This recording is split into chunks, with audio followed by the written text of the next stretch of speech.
retribution. Oh yeah, we want retribution. Oh yeah, we want retribution. Yeah, we ran out of patience. Boil up with the cold hard hatred. I can feel the vibration. Feet in the streets, it's a new sensation. I wanna break faces on the pavement. I wanna make greatness look complacent. Adrenaline awakened, I can taste it. We can make an impact, grab it then take it. Like a disease, bring them to their knees. Take the thing to see. Just like the wind, spread into the streets. Time to make them bleed. 'Cause we just want retribution. Let's go light up the darkness. Make true of an empty promise. Flip gods into weak and harmless. Take to the streets and turn them to a mosh pit. 'Cause we want retribution. Oh yeah, we want retribution. Oh yeah, we want retribution. Oh yeah, we want retribution.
Boom.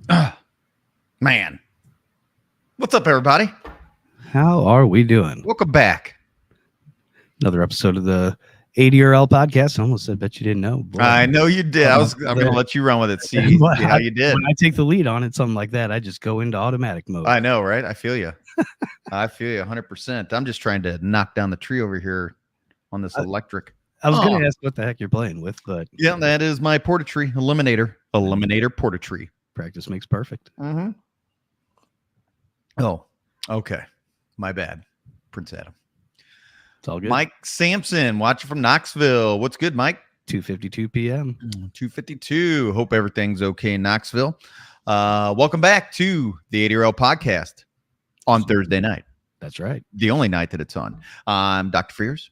I'm Prince Adam. And we're getting really close, man. We're getting close to a whole lot going on this week. Bruce, what's good? How do, Bruce? We've got a lot going on this week, man. This past 6 or 7 days has been tumultuous,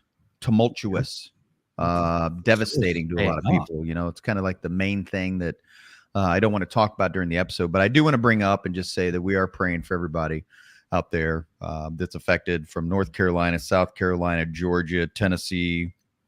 I don't know if it's made its way into Alabama at all, but I don't think so.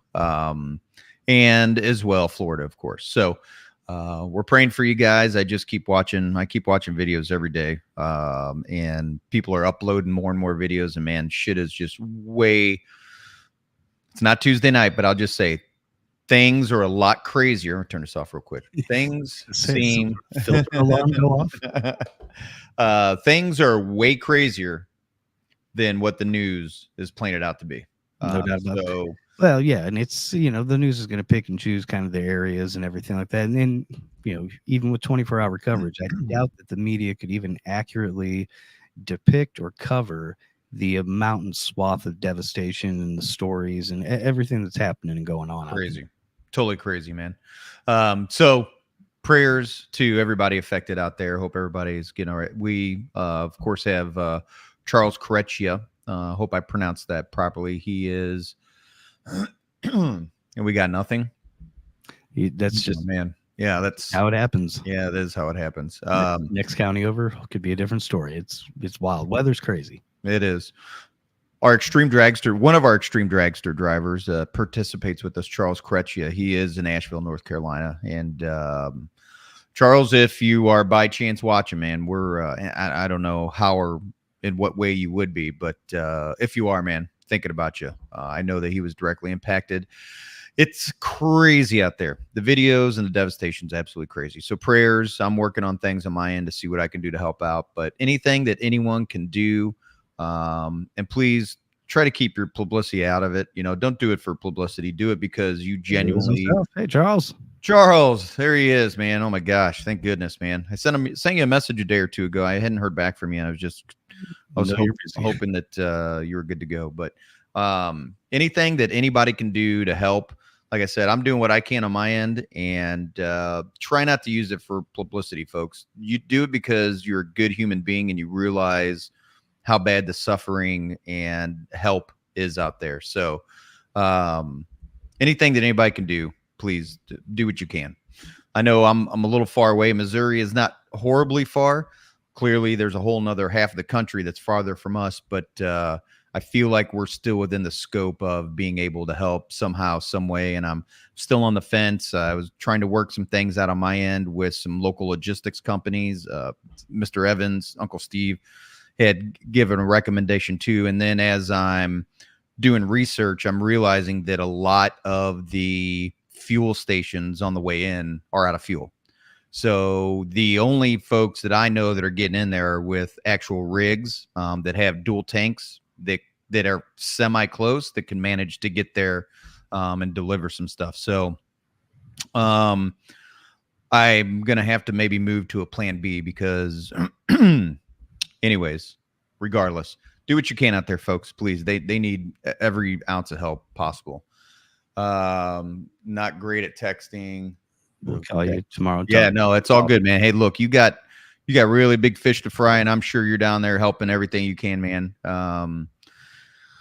Yeah. Anyways, it's almost kind of depressing to watch, and I won't even just start discussing other things where I think we could be getting more help, but we're not.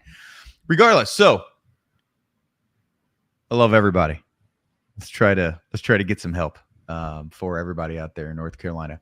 So I got you. Yeah. Give me just. I was just making sure. No, you're good. No. I got it. I'm right there. So I've got so many things on my mind. So right now, Yeah. so I'm a little dead in the brain. No, you're good. However, I do want to welcome our first guest of the evening to the podcast, Mr. Larry Dixon, retired NHRA driver. Mr. Dixon, what's good, man? How we doing? Oh, Good. no complaints, man. Life's good. How's everything in your neck of the woods? It seems I don't race cars for a living anymore, but it seems I'm always staying busy. So there's Yeah. always something going on. So Always something going on, for sure. Your shirt, are you in Southern California? Are you a SoCal guy? I was born and raised in SoCal, but Amen. moved to Indianapolis about 25 years ago. So Okay. Oh, so you've been in Indianapolis for a while. So you go to Oh, PRI, yeah. I'd imagine, every single year. Oh yeah. Home court. Home court. Yeah, you're right. You're like, yeah, I'm in walking distance, man. I just kind of hop on a bike and cruise on down. Yeah, it does There make it you go. nice. There you go. Yeah. So I'm glad that you're on here with us, man. You know, what's great is, I don't know if you know a whole lot about myself, Larry. I'm a little new on this side of the fence in the industry. I'm not privileged to the level of a lot of you guys where you come from generational drag racing. And I'm always intrigued with folks like yourself that are either retired, have been racing your whole life, and your father was into drag racing. And I think even was your grandfather into drag racing as well? A little bit, but my dad was definitely way more serious about it than my grandpa. But I think when my dad started drag racing, it kind of pulled my grandpa in. They shared a car or two early on, and then then my dad got into the Top Fuel stuff and carried it on from there. Okay, that's a great segue. So my question was, so I know that you were a Top Fuel dragster driver. When did Top Fuel make its debut? At what point or when did they go, hey, let's put some nitro in these bad boys and see what happens? Oh, you mean the actual category? Yes. Oh gosh, it had been the beginning of time. I mean, it was. Oh, so guys have been doing it forever. Oh yeah. They just kept, and I think that's when they called Top Fuel cars rails back in the day. It was really just about peeling more body panels off and get that car lighter and to where it was just down to the frame rails and literally, I mean, it was just a motor and rails and a seat for a guy. And so it kind of, and then same thing with the fuel, they kept messing around with different power adders, came along with nitromethane, and it's like, wow, this stuff works. And so, that's kind of where the Top Fuel thing came from. Well, that makes total sense. And you yourself, what was your, so when you got into this, Larry, how old were you and kind of what was your segue into drag racing? Yeah. What hooked you other than your dad was into it, but how did you get involved? Yeah, well, I mean, that's where the love of the sport came from. Was my parents, my mom and dad had a Top Fuel car that we had in our 2-car garage in a suburban neighborhood in Southern California. Nice. And there was half a dozen racetracks in the area at that time, late 60s, early 70s. So you could literally take your car to any number of different racetracks, and it was definitely more affordable. I mean, I would say it was probably on a super gas or super comp level.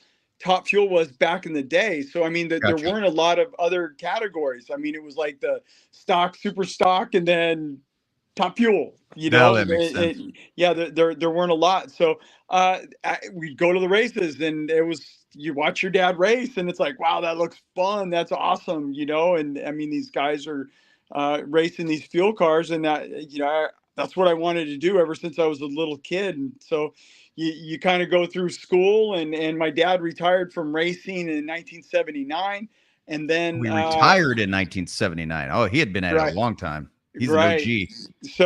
So, but then I'm just getting going. I'm in junior high school about that time, did a little bit of street racing to kind of give you a little bit of a fix, but I always had my eyes on Top Fuel. And then I graduated high school, maybe a year or two after that, got on on different cars, working on pit crews, and did that for 8 to 10 years, I guess. And then I got hooked up with Don Perdome, worked on his pit crew with the funny cars and then dragsters. Oh, awesome. Yeah, man. And then it kind of snowballed a little bit. Not that he hired me to, drive his car once he retired, but it just kind of sort of worked out that way. I left the team for a year just to go drive alcohol dragsters because that was the route that everybody was taking at the time in, the early 90s. And then 1 year I got the license in Snake's car, and then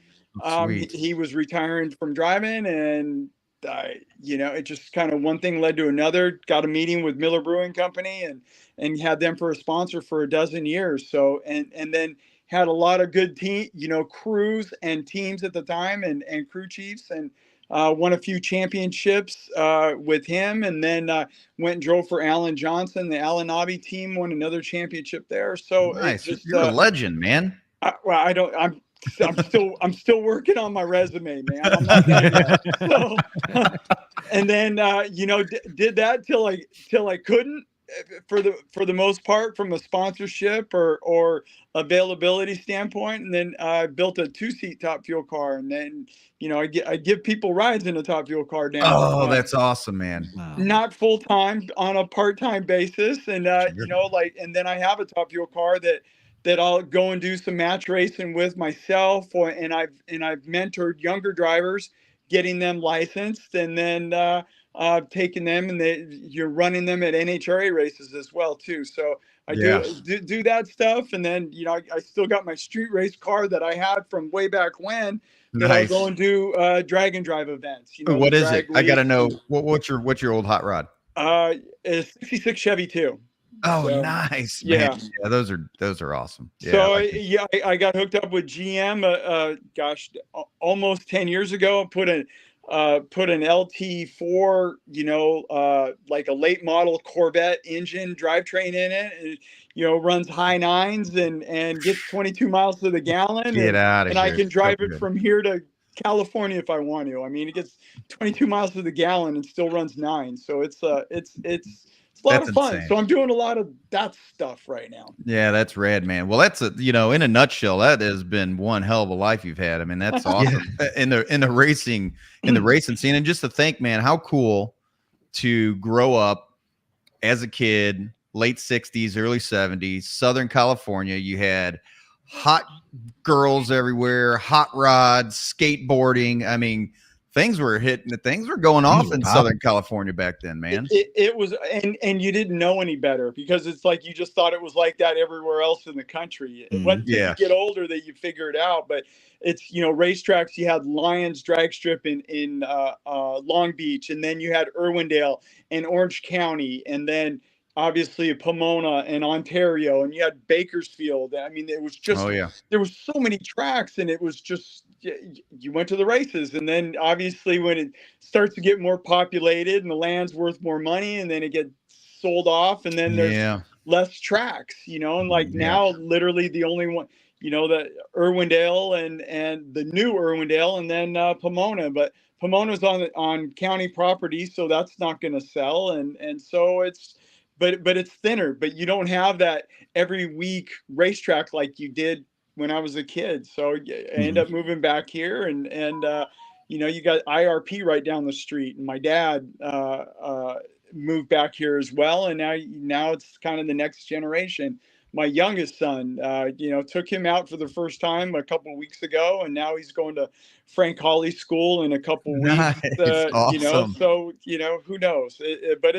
But it's neat. Drag racing and motorsports has been in my life, in my family, since before I was born, and hopefully after I'm gone. Yeah, amen. Keep that legacy going. Now with your son. How old's your son? I just turned 18 September 3rd. Oh, happy birthday. That's awesome, Yeah, man. thank you, Yeah. thank you. Now you got an adult, officially an adult. Yeah. So now he's got the bug, and we'll see where it goes. It's like, and I don't, like, honestly, I mean, I got 3 kids, 2 boys and a daughter, and I really don't care what they do. I want them to do what they love, what they're passionate about, and try and be the best at it once they're doing it. So, man, that's the words of the wise right there, brother, for sure. Right. Like, I think innately when there's something we love as a hobby, we sort of hope that our kids pick up on that. Right. Cause I'm a musician, and, I spent my whole life playing guitar, and I come from a long line of musicians, and, and I hope that maybe my kids pick up an instrument, and shit, maybe we could all jam together or something. But if they don't, it's all good. Right. As long as they're doing something they love, and they put their best foot forward. Something. Yeah. I mean, it's so to your point, that's really great, man. That's a great mindset to have. And I think a lot of really successful kids come from parents that have that mindset. So you want to be great, and you want to enjoy what you're doing in life, and be passionate about it. Find something that you can make a living at as your passion. I mean, like I've said, it's like cheating the system almost, so I feel really fortunate that I was able to make a living for a number of years with drag racing, and to a degree still out there playing with it. What was it like racing for and with Perdome? Serious. He's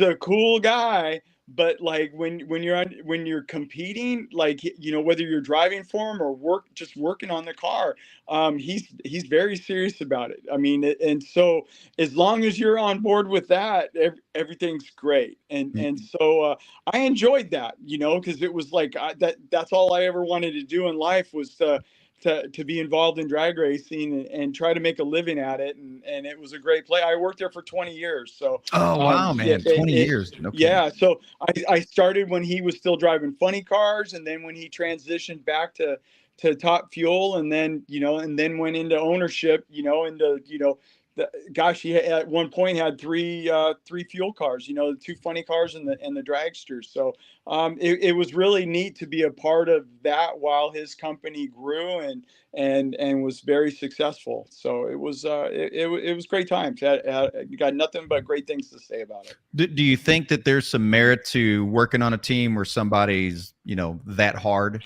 per se, you know, just we're getting down to business? I don't know. I mean, there's, you know, times are different now, you know. I mean, we were talking about, like, when I started, there wasn't no HR department. No, you know, right? In racing, you know, and so like times are different. It's like, I don't know whether it's right or wrong, but it was right for me. Like, I was happy with it, you know. Like, you know, when you did something wrong, you heard about it, and so that's. All right. If it stings more, it means more, and you ain't going to do it again. So, like, man, just, you know, and it worked for me. So I got no complaints about it. But if it this more, generation, it's a little bit different. Yeah, no doubt. No doubt. Used to those unwavering expectations. And here's the deal. It's like, you know, like, as the younger generation comes up, it's like, it's almost our responsibility to adapt to their world, because it's like we're living in their world now. It's not our world anymore. So it's that's a really good point, man. So it's our responsibility to be able to adapt and figure it out. Yeah, I love it, man. Your head's right in the right space, brother. I love it, man. It's really good. You're right, 100%. It's worked for me so far. Yeah, right. We'll see what happens in 15 years. There you go. I'm right in so many summers left, so it's like just a few more, man. Yeah. You know what? I mean, I've got a daughter who's in her early 20s and really, really successful, right? And I was fresh out of the Marine Corps when I had her, and I want to tell you, I was hard, man. Like, my kids, they're disciplined. When she was disciplined, I'd have her holding water bottles until she couldn't take it. You know, I mean, you know, and it was like, and I wasn't physically abusing her or anything. She grew up to be a really solid, hardcore, go after kind of kid. And now I've got children that are 11, 9, and 7, right? And it's weird because they're just, you know, you have the schools that are raising them per se. I'm not going to our Tuesday night podcast kind of conversation. I want to get into politics. Sorry, Adam. No, you're good. But you're right. I mean, you know, they're a little different. They're a little different. The culture is different. Society's different. Things are a little different. Word gets spread differently. I mean, you got to adapt. Communication's different. Yeah, it is. It's a little different. It's just different times. I mean, I talk about, you know, I'm old enough that, like, I remember in first grade, a kid in class, like, said some type of profanity, and the teacher a girl teacher with a headlock in the back of the room with the Boraxo soap and washed his mouth out. And it's like, and he was happy because it's like, if he went to the vice principal's office, he had a paddle, like, and it was like, sure. And you'd get whipped. And it's like, you can't. And the problem is that, you know, that there's people that abuse those privileges. Now nobody gets to do that anymore. So, like, there again, it's like, it's different times, and then it's up to us to try to adapt to it. So I think the adaptation, that's the key, because all throughout history, people trying our best. Yeah, exactly right. Well, you know what, real quick before I go into my next segment here, before we have our next guest on, you know, same thing, the military, right? Marine Corps. We've had traditions for 200 plus years, right? And every time you get promoted, you get your chevrons put on your collar, and everybody in your squad or your platoon or company or whoever, you'd stand in line and you'd take the little frogs off the back of the pins, because the pins are a good inch long, right? And you'd have them without the frogs on the back, and everybody come by and they'd punch them right into your shoulder, you know, but you get punched so hard you couldn't feel it. But then when you were done, you had to pull them out of your skin. But it was like this like this passage to being an NCO, right? Well, news made it around. There were some kids getting their jump wings, and there was video of it where they were doing that on the ship, and the mom got a hold of the video, sent it to the congressman, and then from that point on in the 90s, no more hazing. If you got caught hazing, doing anything like that, you're getting kicked out, discharged, whatever. And so after 200 years, it just went away. And it's like, oh man, you know. So anyways, I digress.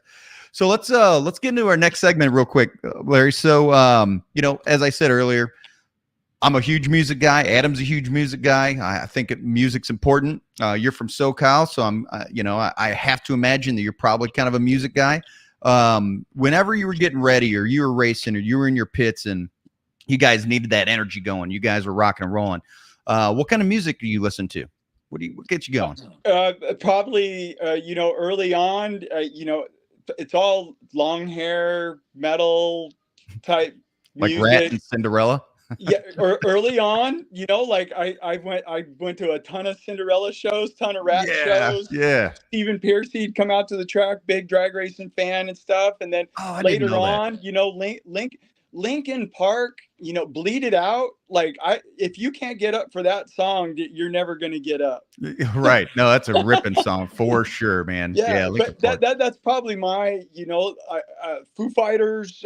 You know, so it's just probably that. I get my kids, you know, like say that's dad's music, right? Yeah. And if they got tracks in their car they listen to, and that's like dad's music, and I'm good with it. Metallica, like, I mean, gosh, amen. Maybe but then, you know, I went through a spell like where, and this is probably like late 80s, early 90s, where and still living in Southern California, we're going over to the hill to Hollywood, and you know, Sunset Strip, and you had the Roxy and the Whiskey and the Cat House and Gazzari's and the Rainbow, and like all these Troubadour. You know, there was a lot of clubs, and so I got to see a lot of bands before they hit it big, and it was a great time. You know, like lot of great memories. I got it's so music's definitely music's in the background right now. I'm listening to,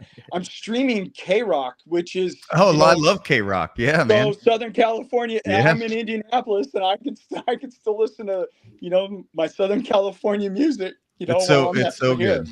Yeah, man. That's that's awesome. And I'd assume that was going to be the case, being from SoCal. Right at that time era, you know, music was hitting it hard, getting big, and just like you said, you go up to Hollywood, you have all those strips of awesome bars, man, where the most famous, you know, have played at, and man, that's super cool. Well, I'll tell you what, Larry, I appreciate you bringing on, brother. We've got another guest coming up, but I want to say that it was an absolute pleasure having you on. I heard a lot about you. I don't think that I realized to the magnitude of the caliber of kind of guy you were, as far as your time in the industry and just how cool you are in general. So I appreciate you, man. I appreciate that, but I put my pants on just like everybody else, man. So amen. And you try to treat people how you like to be treated, and it's like, if you can do that, you'll get through life. So amen, man. Well, I was going to say, I appreciate you having me on your show. Thank you. Yeah. Hey, not a problem at all. And we'll thank Nick for helping to facilitate that. And hopefully we see you at PRI this year, man. We'll be there with bells on. Hey, man. Look for the person with bells. That'll be easy. We'll just listen for you, man. Thank you. You too, Larry. Take it easy, brother. Bye now. Awesome. What a great interview, man. What a cool guy. I mean, I'm telling you, it's seemingly an unending streak of running into nice, great people in this little industry. So it is starting to become a little I don't know how to word it. It's not like any industry that I've been in where there's just such where there's such a commonality between everybody of just good humans helping each other. Do you think it's the industry that culminates that type of culture? See, the industry itself has some sort of great internal filter that just weeds out these sorts of people. And do you think it's because it's like there's so much teamwork and effort, and it's just like that whole family and team and the whole kind of I mean, I don't know, man, but everybody, I've not met one. I mean, I'm okay with egos. It doesn't mean that anyone is. It's got nothing to do with it. It has nothing to do with it. I have not met a bad. I'm innately good at kind of reading people, and not that I do that intentionally, but just kind of getting a vibe from people. And I've yet to meet anybody where I've gotten a vibe where I was like, I don't know about this guy. I've been in a lot of other places, industries that I have, but not so far. So we're good to go here. I would love to bring on our next guest, Mr. Big Bad Bubba Stanton, and his BMR or BMF as his new hot rod. Is that it, Bubba? Is that what we're going to call it, the BMF? That's probably not appropriate, but behind the scenes we may do that. It's initials. We're fine. Oh man, how are you, brother? Good. How are you? Happy birthday, Adam. Thank you, sir. Appreciate that. Yeah, we're good, man. We're just kind of holding it down up here in the Midwest, and getting ready for this big race in Huntsville, and then shoot, right on top of that, we got XRP, and now I've kind of thrown myself down the rabbit hole trying to figure out how to help some of these guys out in North Carolina and Georgia. I mean, dude, it's so bad out there, Bubba, that I don't know, man. Trying to do what we can to help out somehow. I almost feel helpless, you know? Yeah, I've seen many pictures, and it's horrible. It's bad, guys. Yeah, I'm trying to be serious, and then Sullivan throws up a turtle up on a dinosaur. Oh, a dinosaur. Dinosaur or turtle, either way. I'm not sure if he's off oxygen yet or not. He's been on oxygen for the last week. Oh, really? Yeah, Are you serious? He's not feeling too great. He had to have oxygen after his last Saturday night. His wife texted me today and said they finally taken him off and he's doing pretty good. Really? So you're being funny right now, right? No. No? Yeah, I'm confused. Is Bubba giving John a hard time, or did something really happen to John? I know he's at least not feeling good right now. I can tell you that. No, he's not feeling well at all. Oh, wow, man. Okay. Shit, I didn't know that. Well, John, if you're watching, man, I hope you're feeling better, brother.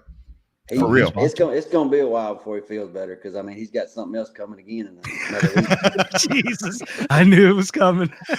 You mean right when he's on the mend, he's about to get it again? Yep. Weakened immune system's gonna. I'm sure they'll send oxygen with him this time, because, I mean, it was like down to the minutes getting it in time last time. So he'll have to cover this time. Oh, that's hilarious, man. No idea it was that bad. Hey, Bubba, congratulations on your new XRP record, brother. That's super amazing. rad. Thank you. It was fun. Weather getting better. Maybe we can do a little bit better next time. Yeah. Hey, I'm hoping so, man. Let's lay it down. And I did want to tell you too, I appreciate you turning me on to is it Jimmy? Is it Jimmy? The track guy. Track prep guy. What is it? Which one? Oh, anyways, it was man, I've been talking to so many people, and I absolutely hate that anyways, names is not your 100% strong suit. It's not, and we've been talking, but anyways, regardless, I want to tell you I appreciate you, because it's been a good connection. I've talked to him when we were out at Flying H, as a matter of fact. So really cool cat. Bradshaw, that's who it was. Bradshaw. Yep. Jimmy. Yeah, Jimmy.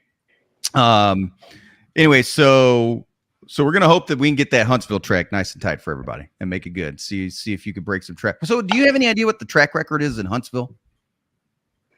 I may have it. I think a 62 or 63. I ain't sure. I think. Oh, really? Okay. A couple of years ago, I went 62, 63. I don't remember exactly what it was I went through. All right, fair enough, man. So, Bubba, whenever you are, I mean, 52 is pretty quick. Does it feel like you're going? Can you tell, like when you make that hit, can you tell if you're on pace to get a really good ET? Like, let's say you're like, oh man, that's not going to be a great hit. Or can you tell once you hit that finish cross line that it's like, oh my God, that was a great hit? Believe it or not, I mean, your fastest runs is usually the smoothest. I mean, kind of feels slow, but it's usually fast. I mean, when you're shaking, rattling, moving around, you're not going anywhere. Usually, the quickest runs is smooth passes. Yeah. So, how you liking that new hot rod? I like it. It's doing good. I tested with it a couple of weeks before the race, and I carried it back out there and ran good. Yeah, because I know I think what you said, when you'd first taken it and made some changes or whatever you were doing, I think you said you had a few bugs you had to work out, and then boom, out of nowhere, 52. It's like, oh yeah, there you go, man. Seems like you got them. Yeah. I seen some comments on here, Extreme Right. I know that's not Clyde commenting. It's got to be Galen, Celeste, or somebody. Somebody's probably commandeered the account. That's got to be the case. It would be a great idea for Clyde to just sip on his sweet tea and sit back in his recliner in Montana. Oh, Bubba, you're killing me. Clyde. Oh boy. Yeah. I mean, perhaps that might be a good idea, Clyde. I can't laugh out loud. Oh, that's funny. Mr. Scott. Mr. Scott. Oh, that's great, man. Well, I'm super excited for you, Bubba. This is kind of how I envisioned this coming back, right? Is that, and I know last year when Kenny was involved and we had interviews and stuff, we had brought that up. I had brought it up. Like, Kenny's like, oh, Frankie ran 48 back, I don't know how many years ago. And it had been like 10 years before anybody had put up any real ETs. And then you got the Midwest and PDRA, but, they're all weighed down. So everybody's kind of consistent running high 50s, low 60s, but no one's really kind of pushing the precipice per se of hitting that 50 or going faster, even though there has been a couple people doing it. And what I'm seeing now, and I'm glad that you're doing that, man. I'm really excited to see Frankie's pass was fake. Clyde got Bubba's new car all lined up for Ford. Clyde, just let you know, John is trying to get you in trouble right now. So just keep your mouth shut, keep drinking your tea, and just let's go on with our interview. Oh, that's hilarious. But this is super exciting though, Bubba, because these are the kind of ETs that I'd imagine after 10 years should start happening, right? I mean, just with technology and just kind of way things are going. Sorry, Bubba. Just with technology and it being 10, 15 years later, I mean, with ADRL trim and guys coming in with true run what you brung cars, how long do you think it'll be before we start seeing guys start to crest 50, 49, 48, kind of getting down to that area? And I mean, maybe where the bump is like 55, 56, where it's guys are pushing it down, with these cars. Is it just going to take a little money, or do you think the technology's there and it's just going to take some time? I think the technology's there. It's just the fact that there's not that many cars that's running no rule races. Right. A lot of the guys that ran that back in the ADRL with us, it was a bunch of us, and we all ran, and everybody was into it. And now they're gone to different organizations, running different rules and such. It's just, I think the track's different than we used to run on back then. They're a little stickier now. People's got, they say what causes it, but I mean, I think the tracks are a little sticky now. It hurts us some, but the biggest issue is just not that many people doing it. Yeah, that makes sense, right? Because the more cars that are doing it, the more you're going to have that push for guys to go faster. Competition, innovation. More, pushes competition for sure. I mean, when I started coming out to XRP, I mean, we was all running 365, 368, 60 every once in a while. As the time went, more of us started showing up there, and each time when I got somebody go faster, then the next person go faster. Yeah, that makes sense. Well, I tell you, man, right now there's some good competition, especially between you, Sullivan, and then Hank. You know what I mean? I think there's some really good competition there. We're close to 20 cars right now for the class. So, and I mean, we're a month out, and guys keep reaching out. Now, I mean, there are going to be some nitrous guys in there, but they want to come have some fun. To your point, like you've always said, it's really just about going out and racing and having a good time. And I'm really, I shouldn't say I'm surprised. Maybe it's because after the season or whatnot, but to be at almost 20 cars right now. Thanks, Bubba. That's what put me to go faster. Oh, amen. Yeah, Bubba out there pushing guys. you know, and as the car count goes up, to your point, I think we'll see some faster and faster ETs.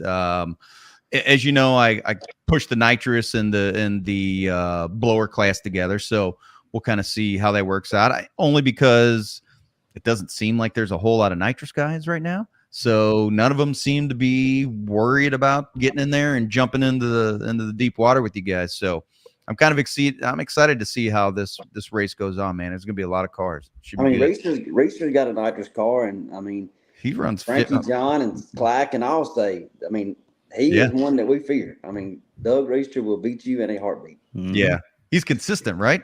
He is. He's consistent. He's going to go down. Yeah, 100%. Yeah, that's absolutely right. Oh, we also have a turbo car coming, twin turbo car. We're going to put weight on him.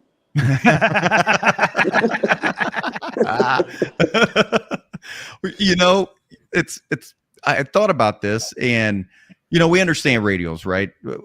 I'm starting to learn how radials can be faster than slick tires, right? Because the sidewalls and they have that ability, and they just and then I start thinking about turbos, right? Because any forced air induction or anything that's forcing air like that, like a blower car, you know, is got that propensity to really create a lot of horsepower.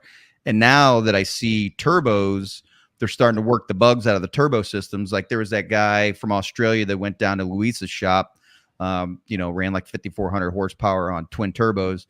That was pretty impressive. And now that they're kind of working the bugs out, I almost wonder now if twin turbos might give the blower cars some, you know, a little bit of pressure. I mean, we know Turbo Todd knows how to lay it on. So, I mean, what are your thoughts on turbos versus blower cars?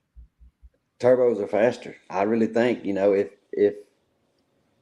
I knew a little bit about it, I think turbo cars will definitely outrun a screw blower car. You think so? They've come a long way. I mean, back in the day, ADRL heydays, it was just turbos just couldn't get the 60 foot. They couldn't run early, and that's where they struggled at racing against those screw blower cars. But those guys in the last year has figured out something, and they're fast. They're fast early. I mean, Todd Moyer showed that in Florida. Yeah. Well, now he was on a radio though, so in my mind, I'm thinking, okay. Todd Moyer wasn't on a radio. Oh, that the World Series of Pro Mod, that wasn't. That wasn't radio. That was all slick tires, wasn't it? Yeah, I think he went 3:45.7. Yeah, him and Scruggs both, I think, ran 40, high 40s. Jason ran 46. Moyer went 45. 40? No way, man. He didn't go 46. I don't know. That seems 46. Yeah. Oh boy. Well, if that's the case, that's crazy. but we're not far from that, man. And I'm excited. So as these classes start building up and we get more entries, I'm excited to kind of see how we can push these things, and which really leads me to really put a giant emphasis on safety and on track prep, right? Because the most important thing for me is to make sure you guys are getting down safe and you got a good surface to run down. And then God forbid something happen, there's somebody right there immediately to jump in and take care of you guys, you know? So I'm excited, but it comes with its things. That's a long ways. Turbo went 45. 45? No, man, I can't even believe that. I don't know about that. I don't know. So you have another race down there at Clyde's, and is that your track prep Go Team Extreme? Yeah, amen. Right, Galen knows how to lay it down. This is going to be a big show, folks. Yep, for sure, 100%. So you guys have one more race at XRP. That's your season finale per se. Where's everybody sitting in points? I think Frankie's leading. Maybe I'm in second, Sullivan in third, Reester maybe in fourth. I don't know. I don't know how the layout, whichever. What we're going to do there, I think what Clyde and Galen decided to do, we're going to draw top 8 cars are going to draw chips. Who runs each other? We're not going to run off a ladder. Every round's going to be run chip draw. Okay. Really? Like it. What are your thoughts on that? This is new to me. I'm only asking because you know, in my mind, it's you're on a ladder. If you win, you move on. But if you take the top 8, is it like quick 8? Is that kind of how it works? The top 8 guys? It'll be the top 8. You know, first number 1 guy can run number 2 guy first round. Yeah, it's all. Oh, wow. It's all in the draw. Which I mean, I like it. I think it brings That's some spice to I it. mean, I think it's fun. Yeah. Makes it exciting. Yeah, especially for a competitor. You're like, okay, yeah, let's do that. You see some heavyweight races in early rounds happening that you would normally only see maybe in a final or something like that. So yeah, it adds some spice to it, and it opens it up to allow a little bit of a chance for everybody. And and the thing about it is, anybody in top 8 can win the points deal. I mean, it comes down to that race, and number 8 guy can win at any time. So it just gives it more exciting. To give Bubba a chance. throwing some. Bubba Jason can go 340 side by side final round in November. Yeah, I mean November's gonna be. November's gonna be cool and tight, man. That's gonna be one hell of a race. Larry said Bubba and Jason. He didn't say nothing about Bubba and John. Bubba and Jason. Yeah, I didn't see John in there. As a matter of fact, that's a good point. Probably a typo, Uncle Steve. I know. Yeah, typo. That's awesome though, man. So that's interesting. It kind of gives you it gives me like a different idea on how does that make the top guy in points feel though? If it's like, oh, what the hell? I was top in points and now we're all going to draw chips kind of deal. Does that make a difference? Doesn't really matter. I know the last 2 years, I know the last 3 years it's been that way. And, the first of the year, we know going into the first race of the year that at the end, the top 8's going to run. Which, I mean, that's where we done ADRL all the years. Okay. Same thing. Really? I don't think we ever drew chips. We just always, one runs 8. Or we may have done 16 cars back then. I don't remember. But it was on a ladder. Okay.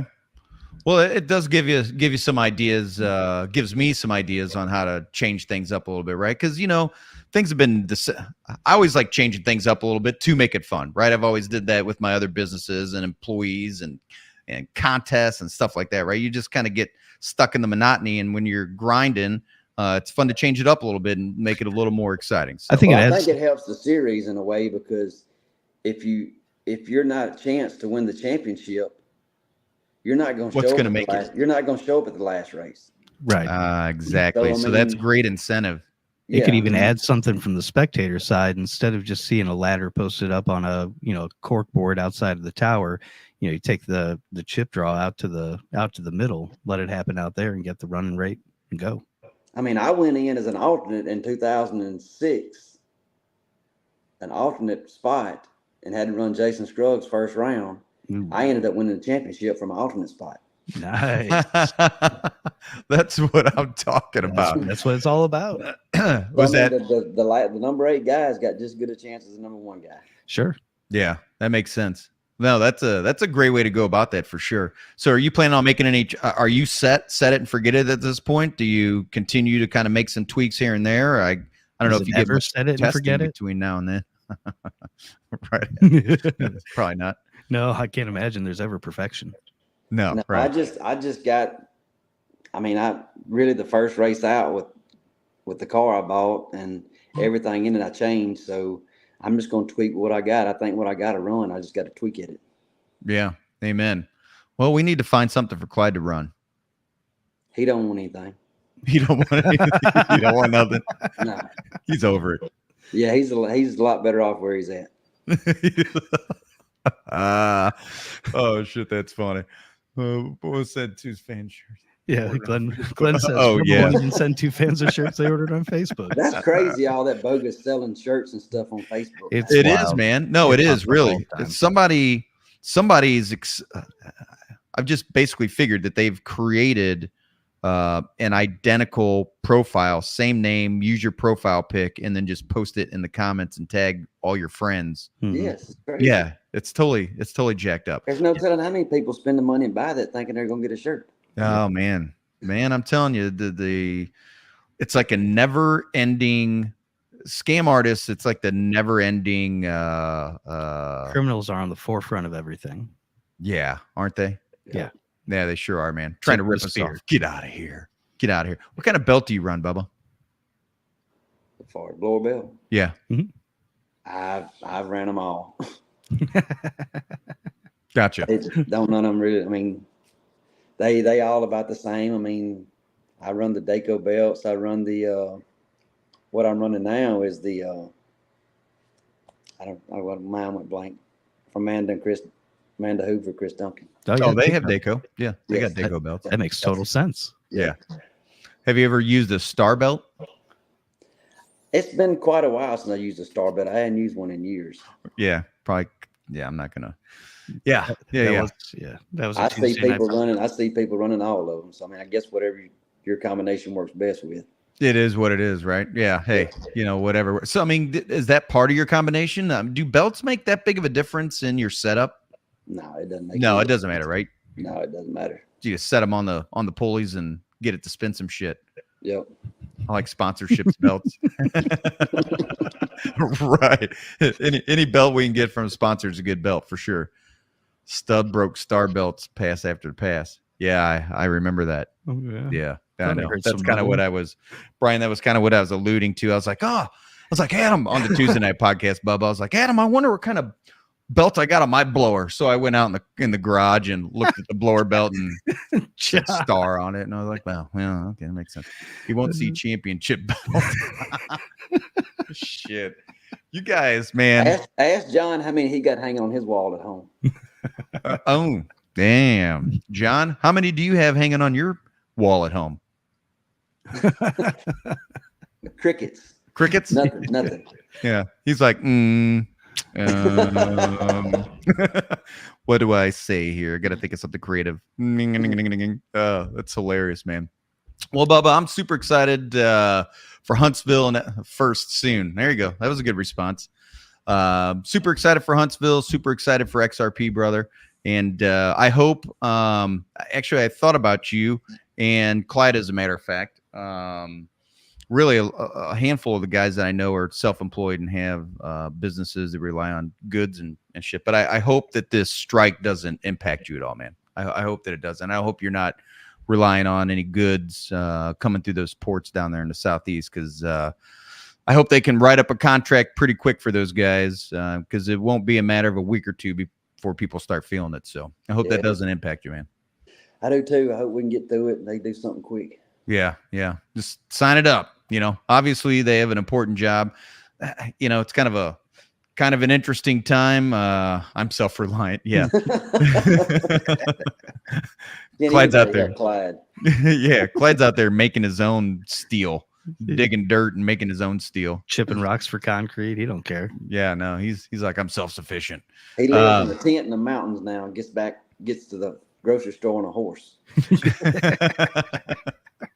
Well, it's a pretty safe place to be these days. Holy cow. I tell you what, Bubba, I appreciate you being on, brother. And I look forward to seeing you here soon. And 3 weeks.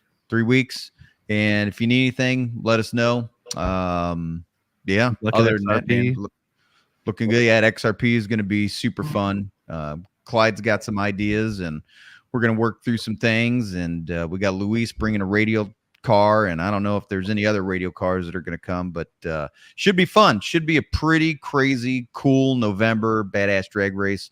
And I hope all the weather cooperates in October so we can put on another good event for everybody. But it's going to be a great event, man.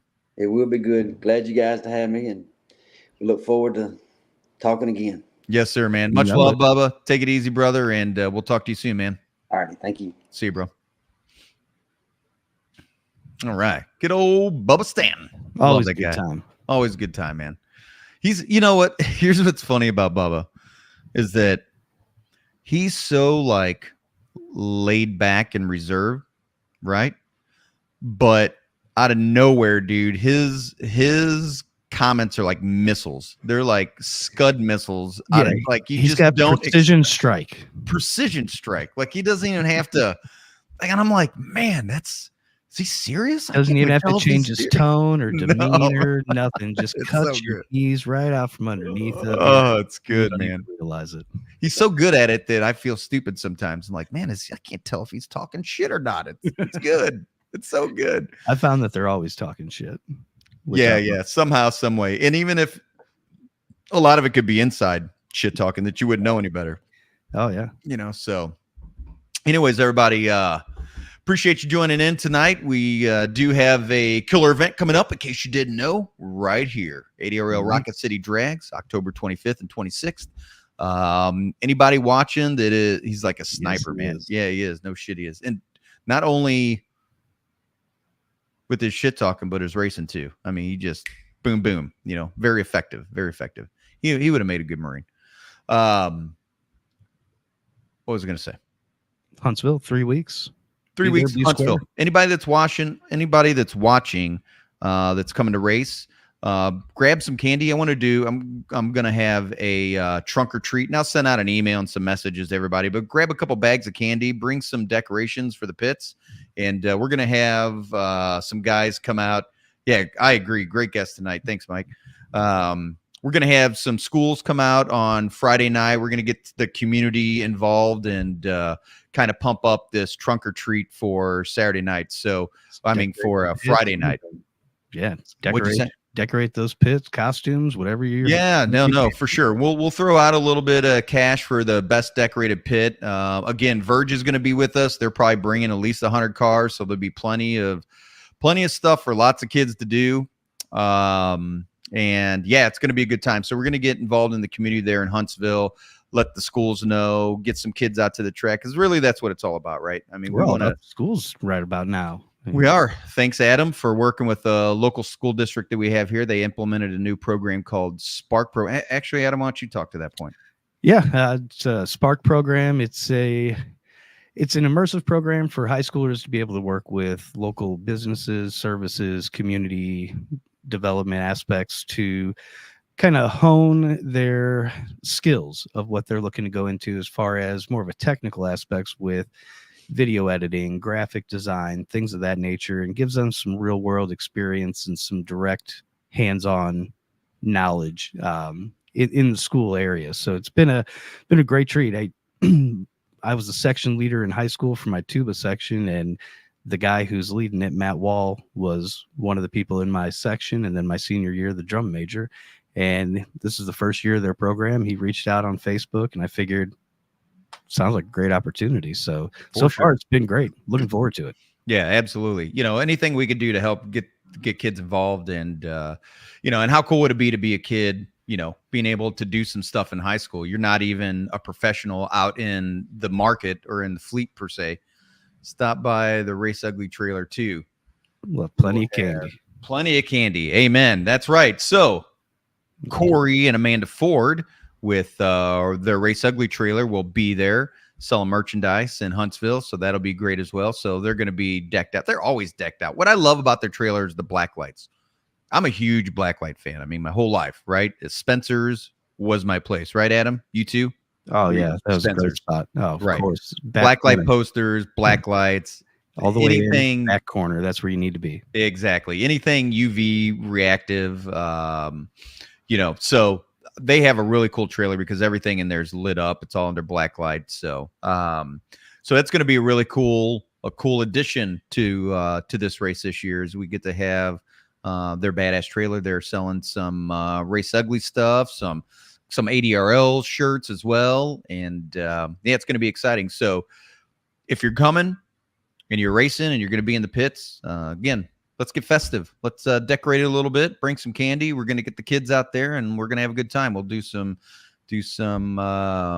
contests for costumes and whatnot. So I'm excited about it. Yeah, I'm looking forward to it. Halloween's my season. So hopefully we can, hopefully I can talk my brother. He's a very busy gentleman. He's a high school principal and his wife is heavily involved in the real estate market. But if we can pull them away for a day or two to come down to Huntsville, my brother is also a professional special effects makeup artist. And man, he does some really, really cool shit. If anybody watching is into special effects, makeup, if you're into that kind of thing, he has some great YouTube tutorials. Check him out. He's really, really talented at what he does. So hopefully we could pull him out and get him to come down and do some really cool stuff. I'd like to do like a scar across my face, and he does the gore stuff. How the high schools do the don't drink and drive thing. Oh, yeah, all the reenactment. Oh yeah, man. Like when he first got involved and they're like, oh, hey, you want to do the makeup? He's like, yeah, sure. Dude, it was like, people were like, oh, that might be a little much. Spurting, things like that. Oh yeah, like full on movie set shit. People were, I mean, and when he was showing me pictures, I was like, oh my Lord, that's pretty hardcore, dude. Like that's pretty brutal. But it's got that shock value. Yeah, that's Justin. I'd expect nothing but that from him. Yeah, it's got that good old fashioned shock value. No, man, and he's good at what he does, and he loves what he does. So you can't knock that. No, not at all, man. So I ordered my costume today, so Haley and James, we're all taken care of. There you go. I might just be Obi-Wan Kenobi again since I spent a bunch of money on the costume. I don't know. I don't know. It'll at least be the right temperature to be able to wear it this time. Yeah, not in the middle of summer. Holy shit. Bubba got his race stuff from P. Diddy. That's all that must be that lotion. His skin looks amazing. Damn right. I appreciate that. And it's everybody. I mean, thanks, Clyde. Amen. Tell anybody to support XRP. Everybody wants to go there. So yeah, no shit. Yep, no doubt about it. That is the spot. Let's go. Nick, what's good, brother? Yeah. What is good? I don't know if anybody know. I'm sure a lot of people know Nick, but I had the privilege of talking with Nick. You know how on Facebook, when somebody sends you a message and it disappears into that black hole called message requests that you don't ever check because it's on a whole different page. Yeah. And you get weird requests. That's right, Brian. That's good. What's good? Brian, if you're watching, hey, we're going to do a trunk or treat. We're going to get the community involved. So tell your racers to decorate their pits. We're going to hand out some cash for for best decorated pit and some costumes. And we're going to do a trunk or treat kind of deal. So have your guys bring some candy and get the families out there and walk around the pits. It'll be a great time. Yes, Johnson & Johnson, baby. Awesome. All in. Amen, brother. Shit. What was I saying a second ago? I lost my train. Must not have been that important. Yep. It'll come back to us. Anyways. I'm excited. And yes, support everybody, all pro mods. Look, as long as the industry is healthy and people are doing well, that's what counts, right? So we're going to keep pushing, going to keep rocking, and it's going to be a good time. It's going to be a good time. So, all right, Prince Adam. Well, I've got nothing else. Again, I'm going to make one more plug. ADRL, Rocket City Drags, October 25th and 26th at Rocket City Dragway. Look forward to seeing everybody there.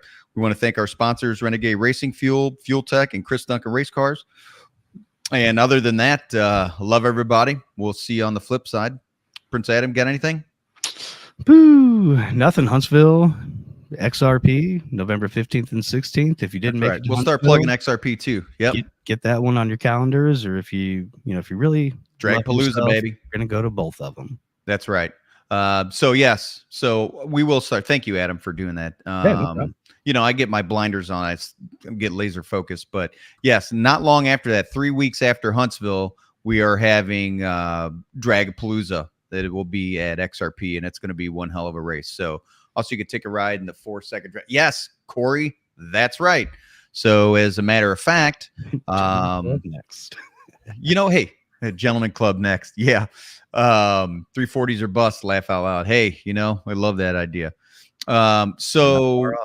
Every day something new is happening with these events. One, Corey and Amanda Ford will be at our next 2 races this year. Super excited about that. And thank you for reaching out, guys. Much love and respect to you guys. And then also we will have I think it's a 2-seater or a 3-seater dragster that will be there in Huntsville, giving people rides. So you could pay to go down the track. I personally can't wait. I'm telling you, I'm definitely going down the track in that bad mother. I can't wait. I'm excited about that. So Corey, thanks for bringing that up. Adam, maybe I should start making a list like I used to do. Yeah. I try to wing it, but lately, man, there's been so much going on that it's beyond winging at this point. Dropping pieces. Yeah. I'm not saying don't script it out, but yeah, just give yourself that nice little template so you have the reference. Yeah, and thanks for throwing it up there, Corey. Appreciate you throwing that out there. But then again, 3 weeks after that, we will be at XRP for Dragpalooza at Clyde Scott's track, XRP, where Bubba currently holds the track record. So we'll see if he can hold on to it at XRP. XRP. XRP. Well, you got to point at. I'm pretending like I have Clyde's XRP hat on, because anytime he says XRP, is that what he's got it worked to where his hand and his fingers go right down XRP. It's beautiful. Yeah, he knows what he's doing. Damn right, pro. No rookie. He is no rookie. So that's what we got, folks. Appreciate everybody jumping in. Adam, I'm pulling up out front. Ryan, get ready. I'll have the video camera ready. Amen. Only ready I need to be. yeah, 100%. We'll be totally ready. If you're going to go down the track, let me know, because I got 2 GoPros we'll hook up on that thing. You know what? I know that, we do want to make this a family-friendly environment, but, I still do like the idea of the 21 or older tent, Adam, where we have, girls in ADRL swimsuits serving beers inside. That would be that one topic where we had diametrically opposed opinions upon. Just that one? Just that. Well, yeah. That's the only one ever. No. I recall that one. I was pretty yeah, I just didn't see it in my brain, but yeah. These days, maybe we'll see. We'll see what happens. It'll be in the adult zone area. All right, everybody. Much love. Appreciate you joining in, tuning in, watching in, wherever you're coming from. Follow us on both sides. And if you can, please help out any way, shape, or form to help the folks that have been affected by the hurricane, man, because they are up shit creek right now. Lots of them. It's to the point where there's like bodies floating around, and they're talking about bulldozing cities and not being able to recover people. And it's out of control, dude. So yes, I do. Yeah. I've got 2 GoPros too, as well. Yeah. I've got a couple. So yeah, we can have that covered pretty easy. Yeah. So do what you can to help folks. Other than that, much love. Yeah. We will catch you guys on the Tuesday night podcast. If you choose to join in on Tuesday night, it's a little off the wall, a little off the chain, a little adultness kind of conversations where we talk about things we shouldn't, like politics and women and all kinds of crazy things, and dudes and the state of our union and all kinds of crazy stuff. Hide their kids, hide their husbands, hide their wives. We're racing everyone out in here. Oh yeah, that's right. I love that one. That's a good one. We'll use that as a shirt. Yeah. All right, everybody. Till next time. Peace and chicken grease.